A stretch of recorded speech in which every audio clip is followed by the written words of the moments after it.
You guys ever finish a match thinking, did I actually play better this game or did I play way, way worse? It's hard to keep track of all these things, man, especially when I was playing professionally. We had like a data sheet that kept track of pretty much every pick rate and win rate that we had on every single map. And for those of you guys who work at home, for example, you work with any kind of numbers or Excel sheets, you get how difficult it can be to keep track of all these things. But luckily for you guys, today's video is brought to you by Nitro Sheet. And what they're going to be able to do is optimize and make you much more efficient when it comes to Excel or whatever it might be. If you want to track how you're doing in Overwatch games or Rivals games, whatever it might be, they have got you covered. Not to mention, guys, it's only $3 a month up to November 28th. $3 to really help you become more efficient, whether it be budgeting, whether you're in a computer science major or a finance major, anything that uses Excel sheets. For me, like, again, the main usage that we had is we would track our win rates. I tracked all of these things back when I was playing in contenders. It was tough convincing my coach to let me play Hanzo into Goats meta, let me tell you that. But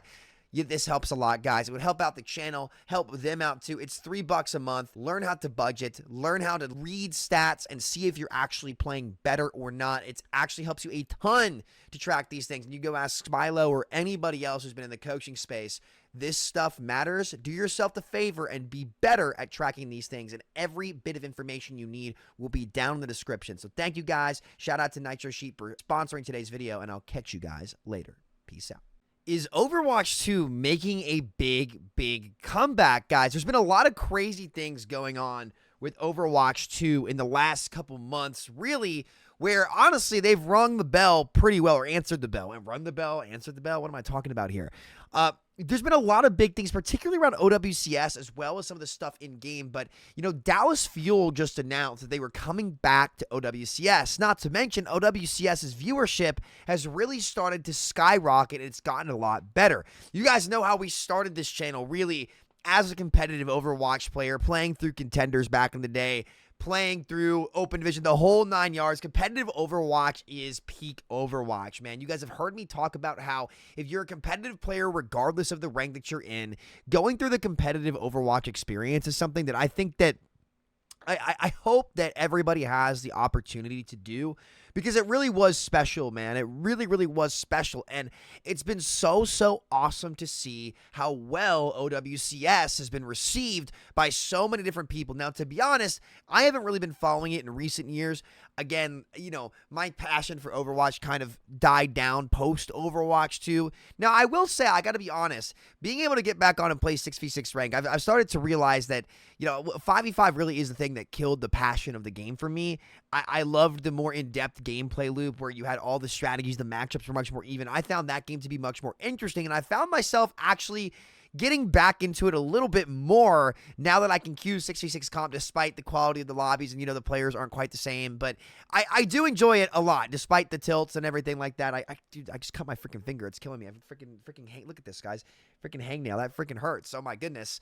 But dude, there's something to be said here, because I think Overwatch 2 is actually making quite a bit of a comeback. I mean, if you look at 2025 as a year, you know, the start of this year was probably the lowest point of Overwatch 2 in its existence. Marvel Rivals had come out. Everyone was talking about Rivals. They didn't have hero bans. They didn't have map voting. You know, 6v6 is just about to come back out. You know, it was a really bad spot for Overwatch. But over this past year, man, they have really rallied.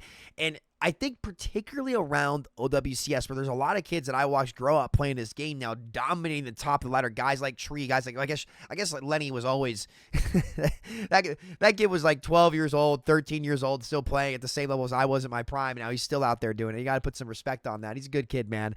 But it's good to see this, man, and it's all I've ever wanted for all these people. But particularly around like Perks, 6v6.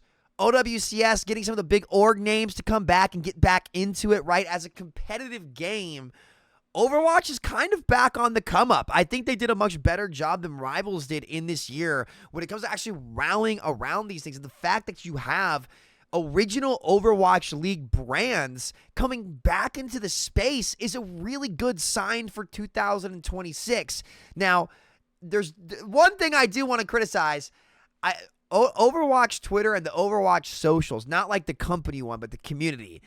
I do think that they need to do a better job of not ostracizing creators. Like I saw Flats win Marvel Rivals Stream of the Year, And I saw a bunch of Overwatch Twitter accounts like mad tweeting about it, saying like, take Overwatch out of your name then, all this stuff.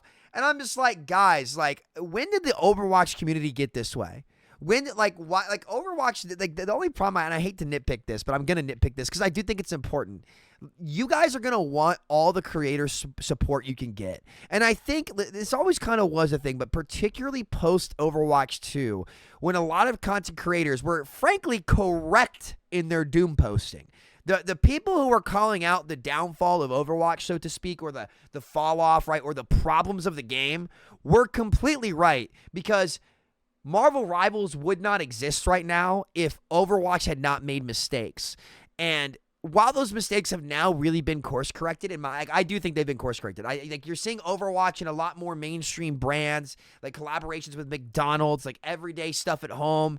Like, dude, would we have ever guessed? And I'm not trying to bark up the street, but a G.I. Joe in like collaboration, dude. Like, just like average everyday at home stuff, right? That's not over the top craziness all the time, where it's like, and again, like, you still have your K-pops, which is what I'm referring to when I say over the top craziness. And you like K-pop, listen, I don't hate K-pop. I want to make that crystal clear. I do not hate K-pop, but you know, like, so many of my buddies who used to play Overwatch were just like average Joes.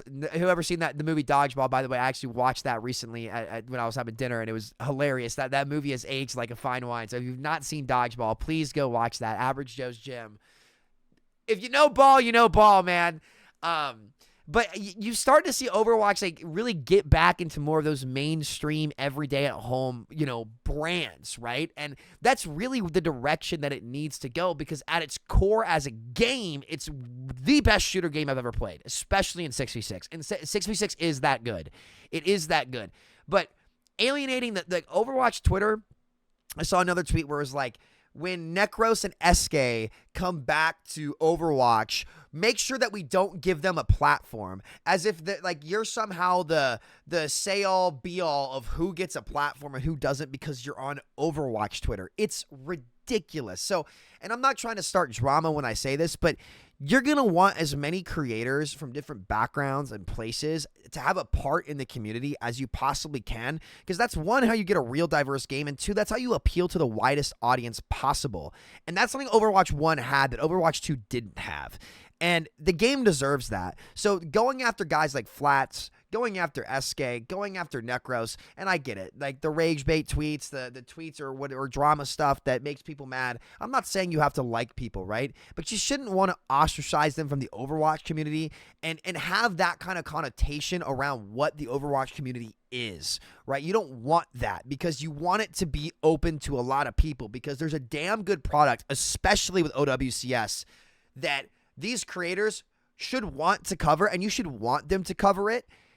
And it would benefit the product a lot, because the product actually is in a prime position to really get back into the mainstream this year and start killing it again. Not just boots on the ground if you're super familiar with the Overwatch scene already, but going and get those swing players. Marvel Rivals next year is going to be vulnerable. That gameplay loop has not been fixed, and they're not going to fix it. They're not going to improve it past this point, because they would have if they were capable already, but they're not. They're not capable of doing it, and they're going to keep doubling it down, right? So some point mid next year, mid-2026, Overwatch is actually going to have a big opportunity to swipe a lot of those new-to-genre hero shooter players from Rivals and absorb it into Overwatch, because they've adapted better than NetEase and Rivals had. Or has, I guess, has previously and will continue to, in my opinion, because I think their new design direction is actually pretty dang good. And OWCS is awesome. So, guys, I actually think that Overwatch is in a pretty prime position to make a big comeback this next year. And I'm excited to see it, man. I've really missed playing 6v6. I've had a lot of fun playing 6v6. And if they go back to 6v6 on top of a flaming hot OWCS, collaborations that appeal to more than just K-pop, right?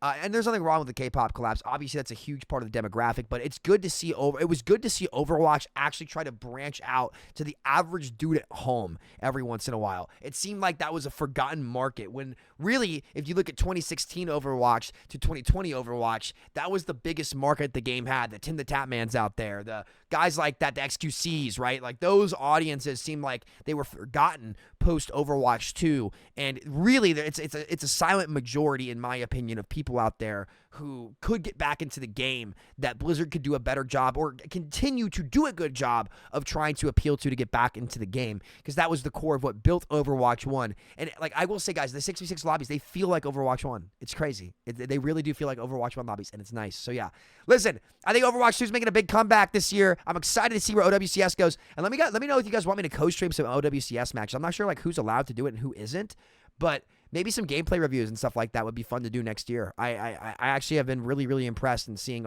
if it goes back to 6v6, I'll definitely do it. If it stays in 5v5, I'm on the fence. We'll see. I'm not that interested in doing 5v5. But yeah, guys, I'll catch y'all later. Take care. Much love. Peace out.